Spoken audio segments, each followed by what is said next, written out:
आचारसंहितेमधील वर्षा बंगल्यावरील बैठकांची गंभीर दखल घेण्यात आली आहे।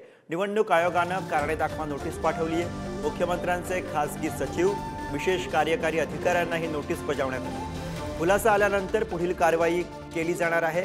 मुख्यमंत्र्यांच्या शासकीय निवासस्थानी सुरू असलेल्या बैठकांची दखल घेण्यात आलेली आहे। आचारसंहिता काळातही शासकीय बंगल्यांवरती बैठका सुरू असल्यानं ही नोटीस बजावण्यात आली। आणि याविषयीचे अधिक अपडेट्स घेऊयात। पंकज दळवी सुद्धा आपल्या सोबत आहेत। पंकज, थेट वर्षा बंगल्यावरील बैठकांची गंभीर दखल घेण्यात आलेली आहे आणि त्या संदर्भातली नोटीस काय म्हटलं गेलंय, काय मुद्दा?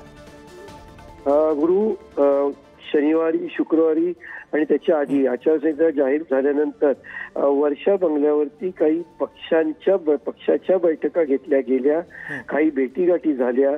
त्याच्यावरती काँग्रेसचे प्रवक्ते सचिन सावंत यांनी आक्षेप घेऊन निवडणूक आयोगामध्ये तक्रार केली होती आणि त्याच्यानंतर निवडणूक आयोगानं मुंबई जिल्हा निवडणूक आयोग जे आहे त्यांनी जी तक्रारीची दखल घेत मुख्यमंत्री कार्यालयातील काही अधिकाऱ्यांना या बाबतीतल्या नोटिसा पाठवलेल्या आहेत आणि या बाबतीमध्ये खुलासा त्यांनी जो आहे तो मागवलेला आहे की आचारसंहिता खर्च जाहीर झाल्यानंतर अशा पद्धतीच्या शासकीय वास्तूंचा वापर हा निवडणुकीच्या अनुषंगाने करायचा नसतो। कुठल्याही पद्धतीच्या बैठका निवडणुकीच्या अनुषंगाने पक्षाच्या या शासकीय वास्तू बरोबर। आणि याच मुद्द्यावरला आता ही नोटीस बजावण्यात आलेली आहे। सचिन सावंत काँग्रेसचे प्रवक्ते सध्या आपल्या सोबत आहेत। सचिन सावंतजी, तुम्हीच याबद्दलचा आक्षेप नोंदवला होता आणि त्यानंतर आता ही नोटीस आलेली आहे, प्रतिक्रिया? म्हणजे खुलेआम ज्या पद्धतीनं आचारसंहितेचं उल्लंघन होतंय हे निवडणूक आयोगाच्या समोर आहे आणि आपणही माध्यमांमधून रिपोर्ट करताय की सातत्यानं तिथं बैठका होत आहेत, म्हणजे प्रत्येक दिवशी होत आहेत, त्याचे फोटो येत आहेत आणि सन्माननीय मुख्यमंत्र्यांकडून अपेक्षा आहे की त्यांनी आचारसंहितेचं पालन करून लोकांना आदर्श घालून द्यावा।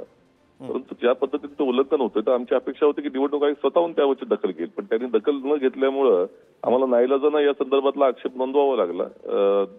खऱ्या अर्थानं निवडणूक आयोगाने आता ती कारवाई केलेली जरी असेल तरी मला असं वाटतं की देर आहे दुरुस्त आहे असं म्हणावं लागेल। यापुढे आमची अपेक्षा हीच आहे की निवडणूक आयोगाने या निवडणुकीमध्ये बारकाईनं लक्ष ठेवावं आणि आचारसंहितेचं उल्लंघन कोणी करणार नाही याची, मुख्यमंत्री असतील किंवा पंतप्रधान असतील, कारण अनेकदा असं झालं की पंतप्रधान असतील किंवा अमित शहाजी असतील यांचा आचारसंहितेच्या संदर्भामध्ये त्यांनी केलेलं उल्लंघन हे निवडणूक आयोगाच्या लक्षात येत नाही।